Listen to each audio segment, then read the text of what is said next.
Hello mga kakusina, for today's video nga ay nagluto nga ako ng tinolang manok. Bagay nga ito ngayon sa weather dahil maulan nga. Naglagay na nga ako ng mantika sa kawali at iginisa ko na nga yung sibuyas at isinunod ko na din yung bawang at luya. So hinalo-halo ko nga lang ito at inantay ko lang mag-aroma at nilagay ko na rin yung manok.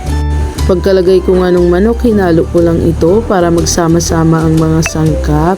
So, pagkahalo ko nga, ilinagyan ko na din ito ng asin at para manuot yung lasa ng asin sa manok, hinalo ko lang din ito agad.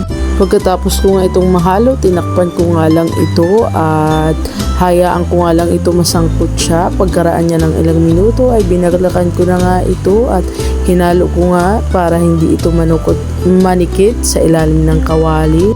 Pagkatapos ko nga itong mahalo, inilagay ko na yung papaya. Yung papaya ko nga ay medyo hinog-hinog na nga at hindi ko nga alam na ganyan na nga yung nabili kong papaya. Sabi ko nga dun sa tindera ay hilaw, pero bakit yan ang binigay sa akin? So hinayaan ko na nga lang at sabi nga sa akin na medyo maganda nga raw yung medyo hinog-hinog at manamis-namis ito sa sabaw. So naglagay na nga ako dyan ng tubig at aantayin ko na lang itong kumulo at inilagyan ko na nga din ito ng pamintang buo. So tinakpan ko lang ito at aantayin ko lang itong kumulo. Dahil nakalimutan ko nga ilagay yung ceiling green, inihabol ko nga itong inilagay. So pagkaraan niya ng ilang minuto ay kumukulo na nga ito at medyo malambot na din yung papaya dyan.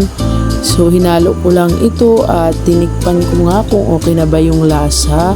So dahil nakulangan niya ako sa lasan, tinimplahan ko nga ito ng patis at medyo okay na nga at tinakpan ko nga ulit at para lumambot maigi yung papaya. So pagkaraan niya ng ilang minuto ay binalikan ko na at inilagay ko na yung malunggay. So masarap nga ang tinola pag may malunggay. So pagkalagay ko na ng malunggay ay pwede na yan at luto na. Salamat sa panonood. Bye bye!